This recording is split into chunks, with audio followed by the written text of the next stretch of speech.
নবী গো, আপনার কাছে আসার উদ্দেশ্য হলো এবার যে কয়েকদিন আমরা নামাজ রোজা করতে পারি না, শেষ দিন যখন আমার হবে, যেই দিন আমি ওই জায়গা থেকে শেষ হয়ে আমার জীবনের শরীরটাকে পবিত্র করব, ওগো আল্লাহর নবী, আমি কেমন করে পবিত্র হব এই সম্বন্ধে আমার কোনো ধারণা নাই, আপনি আমাকে বলে দিন।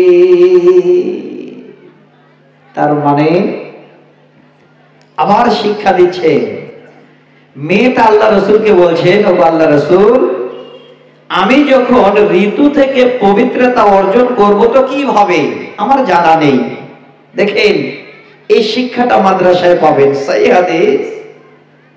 আল্লাহর নবী তখন মাথা নিচু করলেন, একজন মহিলাকে কি জবাব দেবে?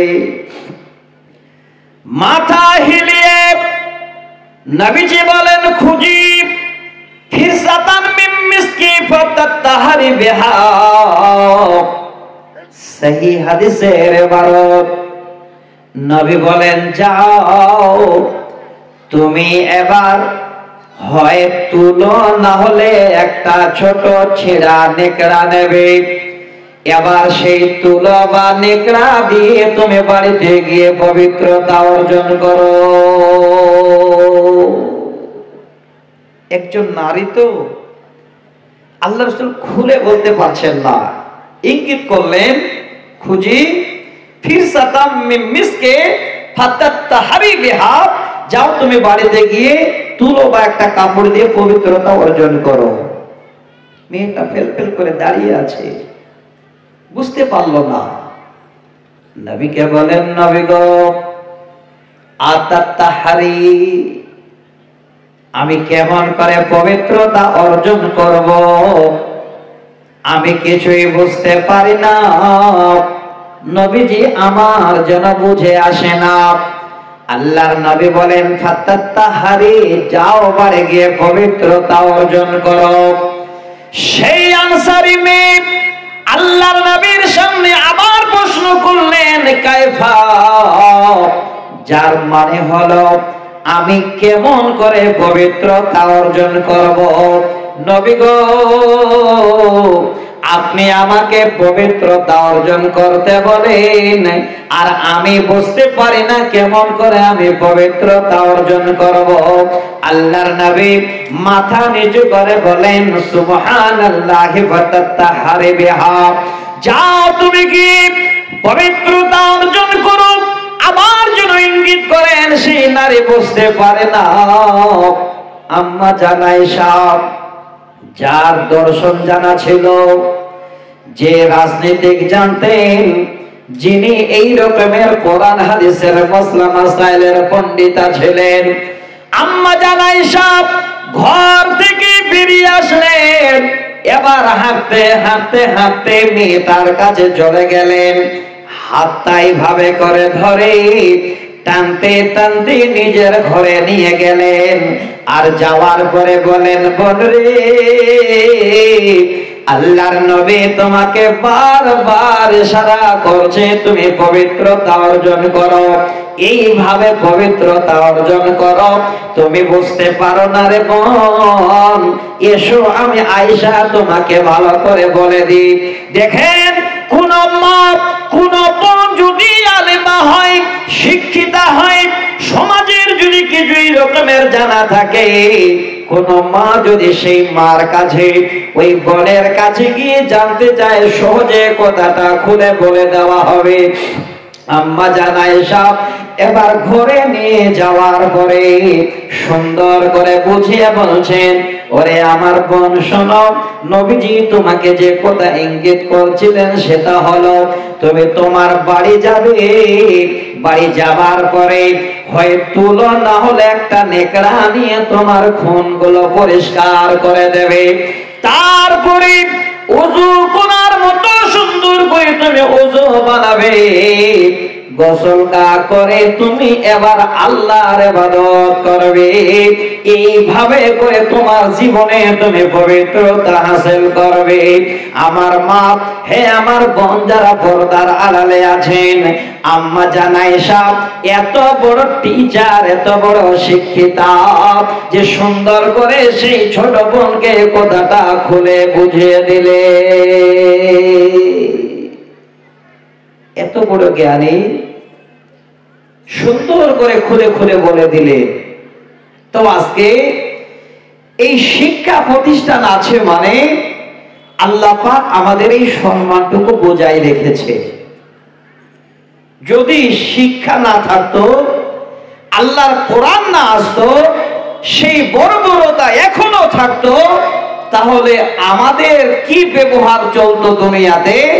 আল্লাহর কোরআন বলছে সূরা নাহাল আয়াত নম্বর 58 এবং 59, রব্বুল আলামিন বলেন, ওয়া ইযা বুশিরা আহাদুহুম বিল উনসা জাল্লা ওয়াজহুহু মুসওয়াদ্দান ওয়া হুয়া কাযীম।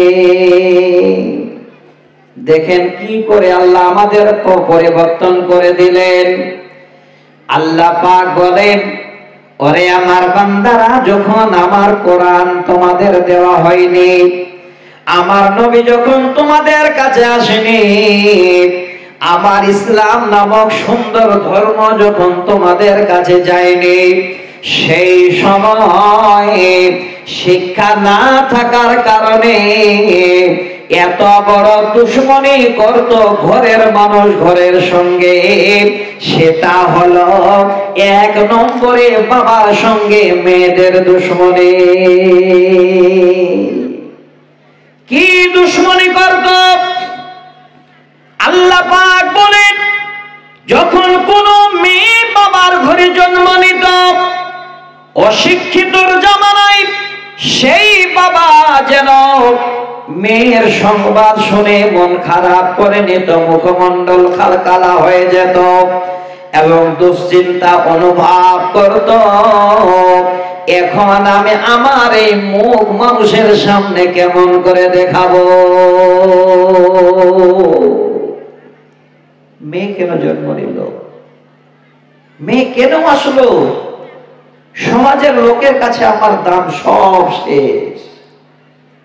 আর কোরআন যেন তাই প্রমাণ করছে। 58-59 নম্বর আয়াতে কোরআন যেন তাই বলে, ইয়াতাওয়ারা মিনাল কওমি মিন সুই মা বুশিরা বিহি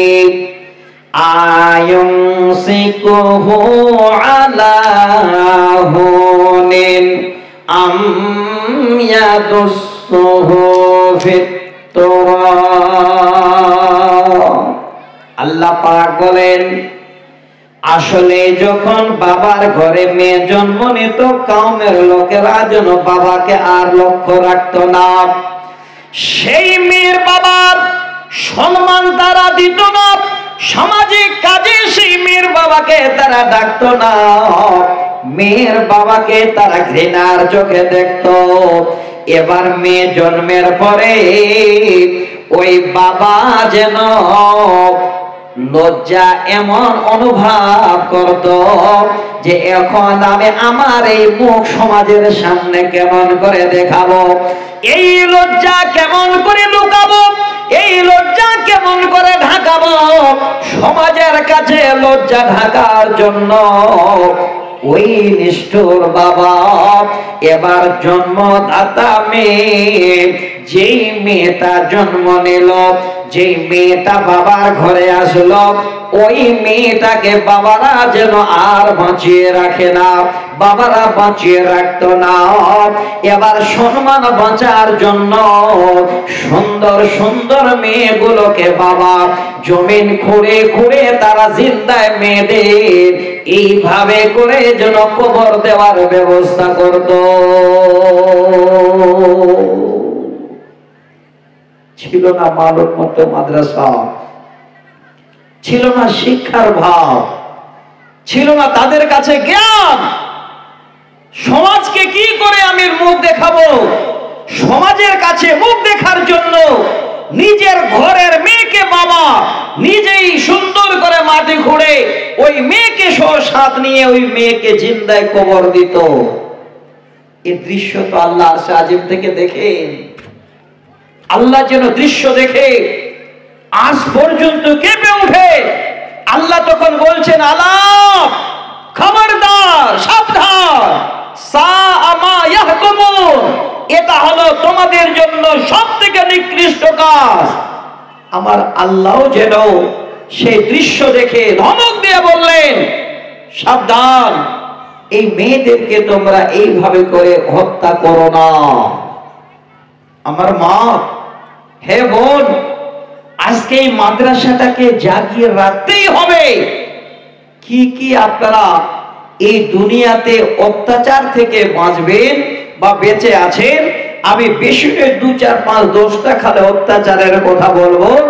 এবার বাবারা যে মেয়েকে তারা মাটিতে পুঁতে দিত, তার দলিল আবার সূরা তাকবীর পড়েছিলাম, সেখান থেকে 2টো আয়াত, 8 এবং 9 নম্বর আয়াত। আল্লাহ আবার বলছে, ওয়াইদাল মাউউদাতু সুইলাত বিআইয়ি যামবিন কুতিলাত, জীবন্ত পতিত কন্যাকে জিজ্ঞাসা করা হবে কি কারণে তোমাকে জিন্দায় হত্যা করা হয়েছিল।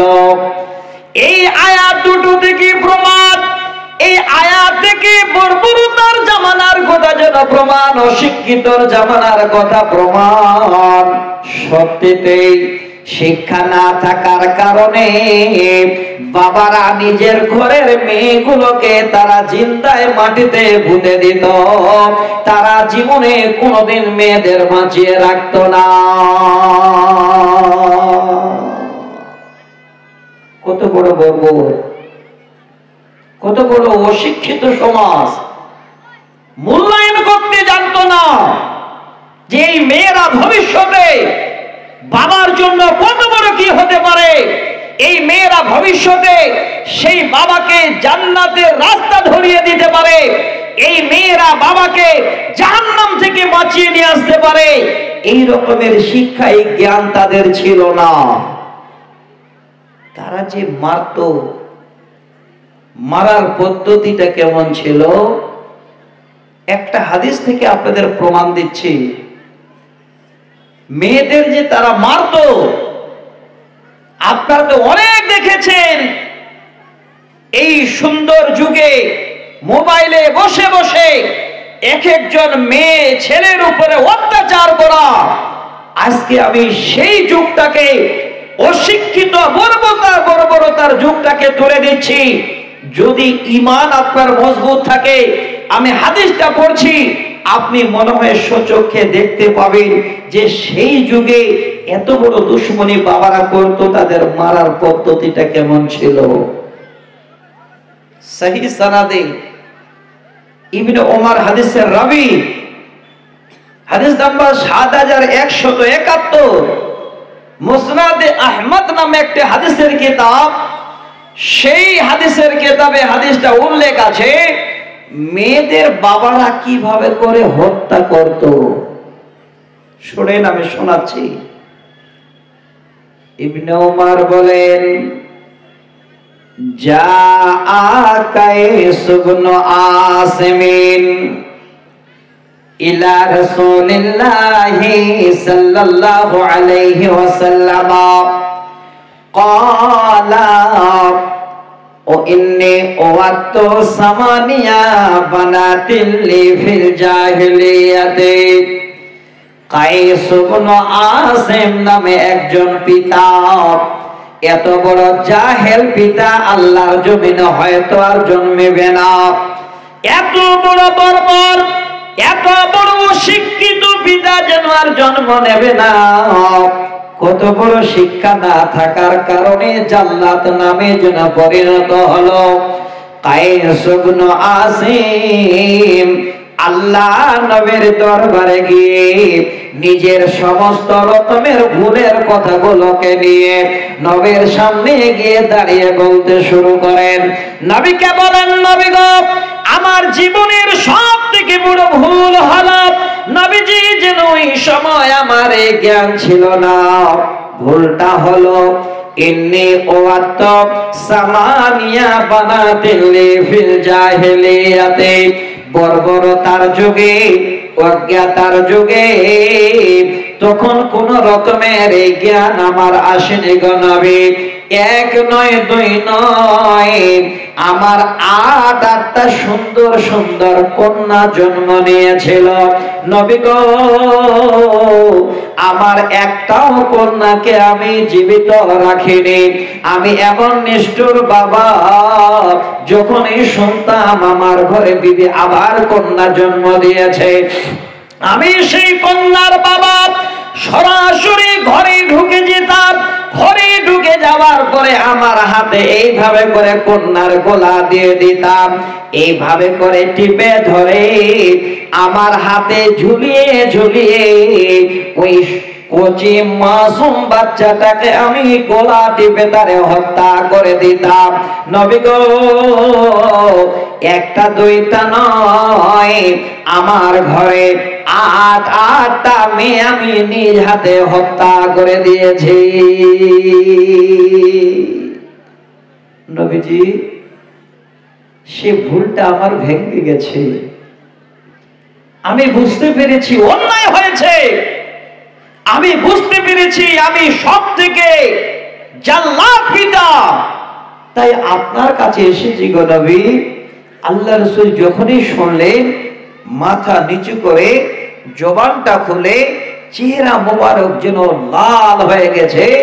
এবার নবীজি বলছে, ফাতি কুল্লু ওয়াহিদাতিন মিনহা রাকাবা, ওরে কায়েস বিন আসিম, হে জাল্লাদ পিতা, আমার কাছে আর দাঁড়িয়ে থেকো না। তোমার দ্বারাই আল্লাহর জমিনে এত বড় অন্যায় হয়েছে।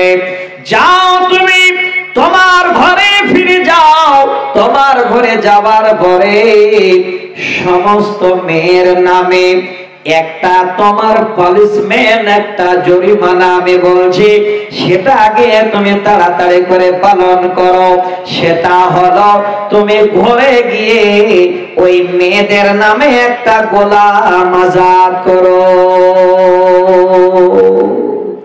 যাও একটা গোলাম কিনে নিয়ে আল্লাহর রাস্তায় আজাদ করে দাও।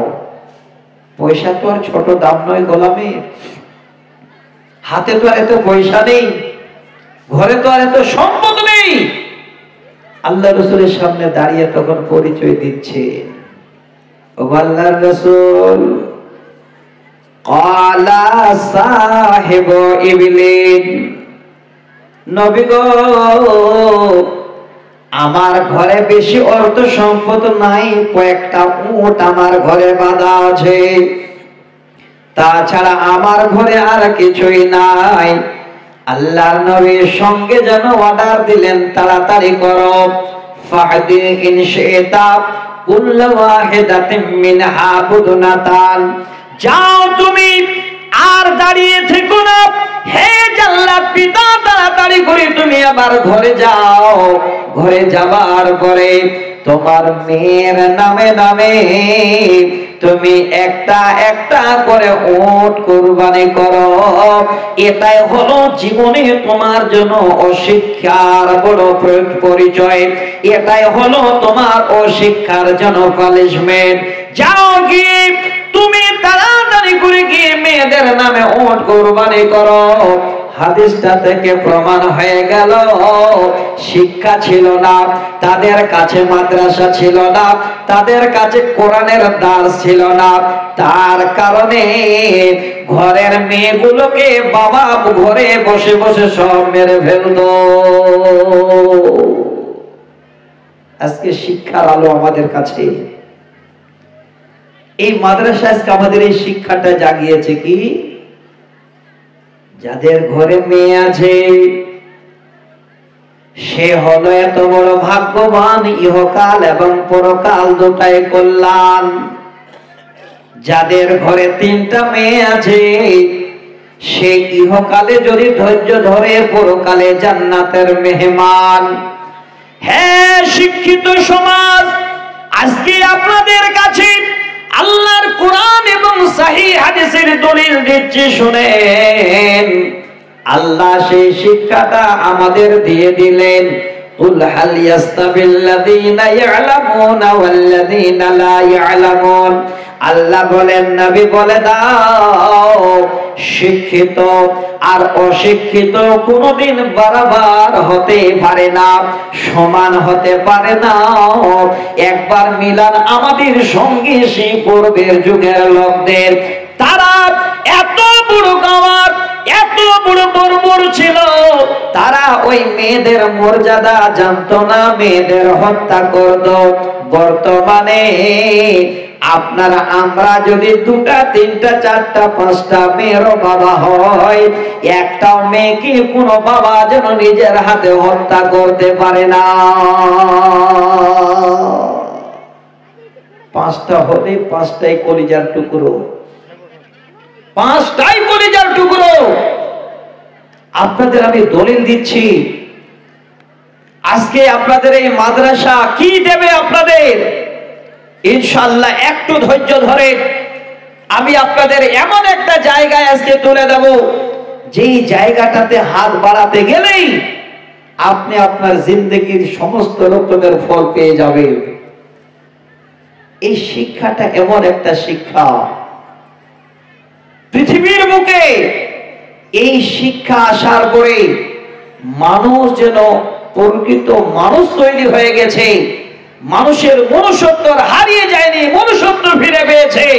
খালি এমনি চেহারা যদি থাকে মানুষ নয়, তার ভিতরে যতক্ষণ মনুষ্যত্ব না পাওয়া যায়।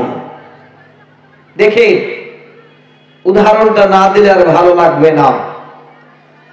মানুষের মধ্যে পার্থক্য আছে কিনা এতক্ষণ ধরে বক্তব্য শুনলেন। যিনি বাংলাদেশ থেকে এসেছিলেন ওনার বক্তব্য শুনলেন, উনি অনেক আলোচনা করলেন। তার মধ্যে বেশিরভাগ বিষয়টা ছিল সালাত সালাত সালাত, অর্থাৎ নামাজ। আমি আপনাদের এটা বলতে যাচ্ছি না, শুধু কারো উদাহরণ দিচ্ছি। আপনারা একটু মাথায় রাখবেন, যখনই ধ্বনি শুনলেই মসজিদে আসসালাতু খায়রুম মিনান নাওম, হাইয়া আলাস সালাত, হাইয়া আলাল ফালাহ, এবার গরিব দুঃখী ধনী যে যে হোক না কেন, ওযু করে যখন মসজিদে আসে আল্লাহকে রাজি করার জন্য সালাত আদায় করে, আর আপনি গরিব ধনী দুঃখী হিরো হন না কেন, যদি সালাত আদায় না করেন, আপনার আর ওই গরিব যে আল্লাহর ঘরে গেল, আসমান আর জমিন ডিফারেন্স হয়ে যাবে। আপনারা মিলান। আমি আপনাদের একটা হাদিস তুলে দিচ্ছি, কত বড় শিক্ষা আল্লাহ আমাদের দিয়েছে। হাদিসের রাবী হযরতে সালমা ইবনে ইয়াজুদ আল-জুফি রাদিয়াল্লাহু তাআলা আনহু, তিনি হাদিসটা বর্ণনা দিচ্ছেন। সহিহ হাদিস মুসনাদে আহমদের আবার হাদিসটা বলছি 15866 নম্বর হাদিস। যে হাদিসের মধ্যে কোনো কিলোকাল নেই। এবার তিনি হাদিসটা বর্ণনা দিচ্ছেন কি, ইনতালাক্তু আনা ওয়া আখি ইলা রাসূলিল্লাহি সাল্লাল্লাহু আলাইহি ওয়াসাল্লাম। এবার ওই সালমা ইবনে ইয়াজুদ আল-জুফি বলেন, আমি আর আমার ভাই আমরা 2 জন মিলে আল্লাহর নবীর দরবারে গেলাম। নবীর কাছে গিয়ে বলেন, নবী গো, ইন্না উম্মানা মুলাইকাতা কানাত তাসিলুর রাহিমা ওয়া তাকরিজ জাইফা। নবীজি, আমার আম্মা জানের কথা জানার জন্য আসলাম। আমার আম্মা জানের জীবনে 2টো আমল ভালো ছিল। আমার আম্মা কোনোদিন পাড়া প্রতিবেশীদের সঙ্গে গন্ডগোল করে নাই, সিলা রাহমি করেছে, মেহমানদের মেহমান নওয়াজি করেছে, নবী গো জানতে চাই মা আমার বেঁচে নাই, মারা গেছে। অশিক্ষিত জামানায় তখন শিক্ষার হার মা পাইনি, ইসলাম পাইনি, আমার মার এই ভালো কাজগুলো কাজে আসবে কি আসবে না? আল্লাহ রাসূল বললেন একটাও কাজে আসবে না। যারা নামাজ পড়েন আর যারা আড্ডা দেন, আপনার মধ্যে আর নামাজের মধ্যে এই রকমের ডিফারেন্স। আপনি যদি সালাত আদায় না করেন, নামাজ না পড়েন, আর বলেন যে আমার ঈমান ভালো আছে, আপনার ঈমান ভালো নেই, জানবেন যে ওই তাদের মতো আপনার হালাত। তো বন্ধু, আমি এবার আপনাদের কাছে অনুরোধ করব, একটু ধৈর্য ধরুন। পৃথিবীর বুকে এই মালন মাদ্রাসা আপনাদের কি তুলে দিতে পারে, কোথা থেকে আপনারা বাঁচিয়ে নিয়ে আসতে পারে। দুটো খালে আয়াত শোনাবো। একটা আয়াত শোনাবো সূরা আলে ইমরান 184 নম্বর আয়াত, আর দুটো আয়াত শোনাবো সূরা তাওবা আয়াত নাম্বার 34 এবং 35। এই শিক্ষাটা পৃথিবীর বুকে আমাদের কে দিল? আচ্ছা আপনারা বলেন, সবাই নিজে নিজে ভাবেন, আমরা কর্ম করি বলে আমাদের এতগুলো জমি জায়গা টাকা পয়সা বাড়িঘর হয়েছে, তাই তো নাকি বলেন? কিন্তু না, আল্লাহ দিয়েছেন মানে হয়েছে। আল্লাহ এত বড় বান্দাদের উপরে রাজি হয়ে গেছে যে আল্লাহ এমন কোন বান্দা বান্দীদের ধন মাল সম্পদ দিয়েছেন যেটুকু তাদের প্রয়োজন তার থেকে অনেক বেশি দিয়ে ফেলেছে। দেখেন আপনাদের মালন গ্রামে যদি 10 জনের খাবার লাগতো, আপনার 10 মণ ধান, আল্লাহ আপনাকে সেখানে 10 কুইন্টালের ব্যবস্থা দিয়ে দিয়েছেন, সব আল্লাহর হাতে। আপনার যদি লাগতো 10 টাকা, আপনাকে আল্লাহ 10 লক্ষ টাকার মালিক বানিয়ে দিয়েছে। এবার ওই টাকাগুলো তো আপনি রেখে দেবেন না তো কাউকে। ওই টাকাগুলো আল্লাহ আপনাকে দিল, কি পদ্ধতিতে নেবেন আল্লাহ বলে দিল, জমা করে রেখে দিলেন। আপনি ঘুমাচ্ছেন যে আমার এত টাকা আছে, এত সোনা আছে, এত চাঁদি আছে, এত সম্পদ আছে। আমি বলবো এই শিক্ষাটা আজকে নেবেন, ঘুমিয়ে থাকিয়েন না। টাকা যদি জমা আছে, সোনা চাঁদি যদি জমা আছে, প্রতি বছরে ওই জমা টাকার অংশ যেটা আল্লাহর রাস্তায় মাদ্রাসাতে দেওয়ার, ওই টাকাটা মাদ্রাসাটায় দেবেন। তাহলে আপনি কিয়ামতের দিনে আরামসে আল্লাহ পাক রব্বুল আলামিনের কাছে সম্মানটা পাবেন। নচেত আপনি কত বড় সম্মানী হবেন। আল্লাহ বলছে, রব্বুল আলামিন বলেন, والذين يكنزون الذهب والفضة ولا ينفقونها في سبيل الله فبشرهم بعذاب أليم। আল্লাহ বলেন, আমি যাদের ধন সম্পদ দিলাম, সোনা চাঁদি দিলাম, মাল ধন দিলাম, তারা নিজের মনে করে তাদের কাছে রেখে দিল। ওয়ালা ইনফিকুনাহা ফি সাবিলিল্লাহি, আমার রাস্তায় তারা তাদের জমাকৃত মাল সোনা দানা খরচ করলো না। সঠিকভাবে আমার নবীর মাদ্রাসায় তারা যাকাত বের করে দিল না।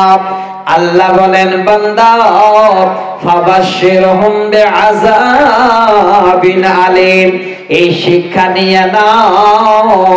তুমি আরামে থাকতে পারো, কিন্তু তোমার জমাকৃত সোনা দানা মাল তোমার জন্য দুশমনী হবে। তোমাকে এমন করে আযাবের কাছে ঠেলে দেবে। হে আমার বান্দা, তোমার মাল সেদিন তোমার জন্য বড় দুশমন হয়ে দাঁড়াবে। দুশমনী কেমন করবে? এই আয়াতটা শুনেন, দুশমনের পদ্ধতিটা শরীর শিউরে যাবে। আল্লাহ বলেন, দুশমনীটা এমন হবে রে, ইয়াউমা ইউহমা আলাইহা ফি নারি জাহান্নাম ফাতুকুয়া বিহা জিবাহুম জুনুবুহুম জুহুরুহুম আল্লাহ বলেন, হে মালওয়ালা বান্দা, সোনা চাঁদি জমা করনেওয়ালা বান্দা বান্দে, সেদিন তোমাদের মালগুলোকে জাহান্নামের আগুনে গরম করব, আর সেখান থেকে তুলে নিয়ে তোমার কপালে আমি আল্লাহ সেদিন বসিয়ে দেব। চিৎকার করবে, আল্লাহ বলবে, বান্দা আমার কিছুই করার নাই, এটা তোমার সে আমার দেওয়া মাল, আমার রাস্তায় খরচ করনি, তার এই শাস্তি তোমার কপালে গরম করে বসিয়ে দেওয়া হলো।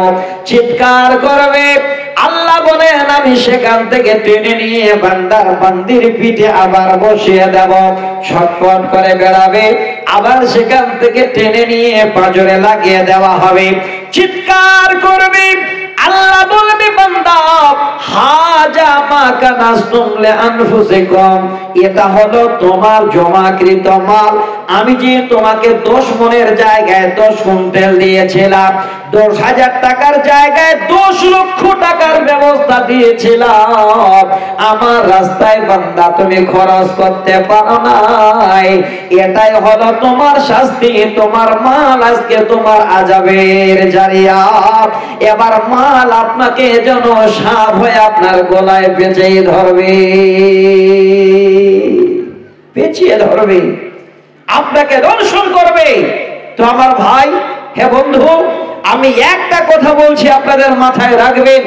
আমি খুব খুশি হলাম আজকে এই রকমের একটা মাদ্রাসা, যেখানে আপনাদের ইংরেজিতে বাচ্চারা বক্তব্য রাখতে পারে, সেই মাদ্রাসাটা হোস্টেল তৈরি করা হয়েছে। সবে মাত্র 2 মাস বয়স। আপনাদের টাকায় এখানে সুন্দর করে শিক্ষকদের বেতন দেওয়া হয়, মাদ্রাসার কাজ হয়, ছেলেদের যেইটুকু প্রয়োজন খাবার জন্য অর্থ ব্যয় করা হয়। এই হোস্টেল আজকে ছাত্ররা পাওয়ার পরে শিক্ষার জায়গাটা তারা একড়ে ধরেছে, কোনো টাইম তাদের লস হয় না। সেখানে যেটুকু টাইম পায় শিক্ষকেরা সেখানে চেষ্টা করে তাদের ভালো একটা পরিষেবা দেওয়ার। এই হোস্টেলটাকে আপনারা যদি বাঁচিয়ে রাখতে পারেন, কিয়ামতের দিনে আল্লাহ আপনাদের বাঁচিয়ে রাখবেন। আমি আল্লাহর কোরআন নবীর হাদিসের দলিল দেব। এই হোস্টেলটাকে, এই মাদ্রাসাটাকে যদি আপনারা হাত বাড়িয়ে দিতে পারেন, আল্লাহ রহমতের নজর কিয়ামতের দিনে আপনাদের উপরে বাড়িয়ে দেবেন। আমি একটু আপনাদের কাছে অনুরোধ করব, আজকে যে যেখানে আছেন এই মাদ্রাসাটা দেখতে পাচ্ছেন, মনে হচ্ছে চুপচাপ দাঁড়িয়ে আছে না, মাদ্রাসাটা আপনাদের আমাদের দিকে চেয়ে আছে। যেই আল্লাহর বান্দা এই মাদ্রাসায় আপনার একটু হাত বাড়িয়ে দেবেন, আপনার কিয়ামতের দিনে সেই মাল যেন আপনার দুশমন হবে না, আপনার কপালে আল্লাহ বসিয়ে দেবে না, আপনার পিঠে এইভাবে করে ছাওয়া দেবে না, জাহান্নামের আগুন থেকে গরম করে আপনার পাঁজরে বসিয়ে দেবে না। আল্লাহ বলবে, আমার বান্দা আমার রাস্তায় খরচ করেছিল, তোর জন্য সম্পূর্ণ রকমের যা যাবতীয় করণীয় আমি আল্লাহ ব্যবস্থা করে দিচ্ছি। আল্লাহ এই মালের মাধ্যম দিয়ে আপনাকে সুন্দর করে জান্নাতের রাস্তা দেখিয়ে দেবেন। আমি আপনাদের কোরআনের আয়াতটা শোনাচ্ছি, আল্লাহর কোরআন, আল্লাহ কিভাবে আপনাদের রাস্তাটা দেখাবেন। তো আমি একটু অনুরোধ করব, হে দিনী বন্ধু, হে দিনী ভাই, হে বাপেরা আমার, যারা আপনারা এখানে বসে আছেন, এই মালুন মাদ্রাসা এমন একটা পরিষেবা, এমন একটা জায়গা, একদম রাস্তার ধারে। এটা মাদ্রাসা নয়, ইউনিভার্সিটি তৈরি হয়ে যাবে ইনশাআল্লাহ, যদি আপনারা একটু সাথ দিন। এখানে প্রায় 45টা ছেলে এখানে বাইরের থাকেন, এলাকার থাকেন, আপনাদের ছেলে মেয়েরা পড়তে আসেন, জানবেন যে এই ছেলেরাই হলো আপনার ইহকাল এবং পরকালের ভবিষ্যৎ। আমি অনুরোধ করব, জায়গির প্রথা উঠে গেছে। আগের জামানায় আল্লাহর কোরআনে জায়গির রাখার জন্য প্রচলন আছে। সূরা আলে ইমরানে সুন্দর করে তার বর্ণনা আল্লাহ দিয়ে দিয়েছেন। এই জায়গির বর্তমানে নেই, আপনারা রেখেছেন হোস্টেলে, হোস্টেলটাকে আপনাদের চালাতে হবে, এটাই মনে করে আপনাদের জায়গা। তো আমি একটু অনুরোধ করব বন্ধু, হে ভাই, হে বাপ আমার, কে কোথায় আছেন, আমার হাতে বেশি নয় 10 মিনিট আমি টাইম আপনাদের নিচ্ছি, আমাকে একটু বক্তব্য রাখার সুযোগ দেবেন। আল্লাহর ওয়াস্তে এই হোস্টেলটাকে যারা ভালোবাসেন, এই মাদ্রাসাটাকে যারা ভালোবাসেন, এই মালুন মাদ্রাসাটাকে যারা ভালোবাসেন, আল্লাহ পাক রব্বুল আলামিনের কাছে কঠিন কিয়ামতের দিনে বাঁচার জন্য আপনারা একটু হাত বাড়িয়ে দেবেন। আল্লাহ বলছেন আল্লাযীনা ইউনফিকুনা আমওয়ালাহুম বিল-লাইলি ওয়ান-নাহারি সিররাও ওয়া আলানিয়াতান, যারা আল্লাহর আমার রাস্তায় দিনে এবং রাতে, প্রকাশ্যে এবং অপ্রকাশ্যে এই মালগুলোকে খরচ করবে, ফালাহুম আজরুহুম ইনদা রাব্বিহিম, আল্লাহ বলেন আমার কাছে তার প্রতিদান তারা পাবে। তো কিয়ামতের দিনে যেন সেই প্রতিদান পায়, যেদিন কোনো মানুষ কাউকে পরিচয় দেবে না, একমাত্র পরিচয় আপনার সম্পদ আপনার পাশে গিয়ে দাঁড়াবে, একমাত্র আপনার সম্পদ আপনার মাথায় ছায়া করে দাঁড়াবে। তাছাড়া আপনার জন্মের ছেলে, যেই ছেলেটাকে এত আদর করে মানুষ করলেন, আপনার সামনে ঘুরবে তো আপনার পরিচয় দেবে না। যেই বিবিকে এত আদর দিলেন, আপনার বিবি সামনে থাকবে, পরিচয় দিতে যাবেন তো বলবে আমার কোনো বিয়ে হয়নি। এই দিনটাতে যদি রক্ষা পেতে চান, একটু আল্লাহর ওয়াস্তে আপনারা যে যেখানে আছেন হাত বাড়িয়ে দিয়ে, বেশি নয়, মালন মাদ্রাসায় হোস্টেল চালু হওয়া 2 মাস হলো, আপনারা কোন আল্লাহর বান্দা আছেন যে 10টা করে 1000 টাকা আমার হাতে 2 জন দেবেন আর বলবেন মাওলানা এই হোস্টেলের জন্য আমি বাৎসরিক 10টা 1000 টাকা আল্লাহর রাস্তায় আজকে আমি ব্যয় করলাম, আল্লাহ আমাকে অনেক সুখে রেখেছেন, শান্তিতে রেখেছেন। কোন আল্লাহর বান্দা, কোন ভাই, কোন বাপ আমার আছে যে বেশি নয় 10,000 টাকা এই মাদ্রাসাটার জন্য আপনি 1 বছরে ব্যয় করবেন, কিয়ামতের দিনে এটা আপনার জান্নাত যাওয়ার জারিয়া হয়ে যাবে। ভাইজান, আমি অনুরোধ করছি একটু বক্তব্য আমাকে রাখতে দিন। এমন একটা টাইম, আমি টাইমটার জন্য অনেকক্ষণ ধরে ছটফট করছিলাম যে এমন একটা টাইম আপনাদের 1.5-2 ঘন্টা বক্তব্য রেখে এই জায়গাটাতে আসতে চেয়েছিলাম, কিন্তু রাত গভীর হয়ে যাচ্ছে। তাতে আপনারা হয়তো মনে মনে ভাবছেন যে আমার বাড়ি কখন পালাবো, আমার পরে আরেকজন আপনাদের প্রধান বক্তা আছেন, সেও আসবে। তো ভাই আমার বাপ, আল্লাহর ওয়াস্তে কে আছেন আপনারা, যদি 10,000 চাপ হয়ে যায় তাহলে 5 জন 5টা করে 1000 টাকা আমার হাতে তুলে দেবেন। আমি মুসাফির হালাত আপনাদের জন্য দোয়া করব, একটু হাত বাড়াবেন যেন কিয়ামতের দিনে এই ধন মাল আপনার দুশমন না হয়, আপনার জন্য সাক্ষী দিয়ে আল্লাহর জান্নাত যাওয়ার একটা জারিয়া হয়ে যায়। একজন 5,000 বা 10,000 নিয়ে দাঁড়াবেন। কেউ আছেন বন্ধু? আলহামদুলিল্লাহ, আমার মায়েরা চাওয়া হয়নি, তার আগে হালিমা খাতুন একটা নাক থেকে নাকফুল খুলে দান করেছেন। আমার বোনেরা যে দান করতে জানেন, প্রমাণ প্রথমেই হয়ে গেল। একটু বক্তব্যটা আর রাখতে হতো, তাহলে আমার মায়েরা জানতে পেতেন যে দান করলে আমরা কি করে আল্লাহর জান্নাত যেতে পারি। আল্লাহ পাক রব্বুল আলামিন আমাদের জান্নাতের দরজা কি করে খুলে রাখেন, ইনশাআল্লাহ আমি হাদিসটা চেষ্টা করব বলার। আপনারা যে যেখানে আছেন ভাই, 5,000, 2,000, 1,000 করে যারা দিতে পারবেন, 1-2-4 জন কেউ আছেন একটু হাত দেখাবেন, তাড়াতাড়ি করুন। এই মালন মাদ্রাসা হোস্টেল করা হয়েছে, হোস্টেলের ফজিলত আপনাদের বলবো, যদি আজকে আপনারা একটু মেনে নিতে পারেন, হাত বাড়িয়ে দিতে পারেন, তাহলে কিয়ামতের দিনে আপনাকে আল্লাহ পাক রব্বুল আলামিন সেই সম্মানের বার্তাটা দেবেন। মর্তুজালি মিত্রের বাড়ি থেকে 2,000 টাকা বাকি যদি কেউ হাতে যায়, আলহামদুলিল্লাহ। এই মর্তুজালি মিত্র বাড়ি থেকে উনি 2,000 টাকা দান করেছেন। যদি কেউ বাকিতে লিখাতে চান আপনারা লিখে দেন, পরবর্তীতে আপনাদের কাছে কমিটির লোক গিয়ে সেই পয়সাটা তুলে নিয়ে আসবেন ঠিক সময় মতো আপনাদের কাছ থেকে। ভাই 5টা করে 1000 টাকা চেয়েছিলাম 5 জনের কাছে, 2,000, 1,000 করে চেয়েছিলাম। আপনারা কেউ একটু হাত বাড়িয়ে দিতে পারবেন বন্ধু? হাত দেখান তো। কিয়ামতের দিনে এই হাতটা যেন সেদিন সমস্ত মানুষের উপরে আল্লাহ করে দিয়ে এই রকমের একজন দামি ব্যক্তিকে আল্লাহ যেন পরিচয় দিয়ে সেদিন যেন আপনাকে জান্নাতের রাস্তা ধরিয়ে দেন। কে আছেন? 1000, 2000, 1000, 500 করে যার যেমন জুটবে একটু তাড়াতাড়ি করুন, দেরি করবেন না।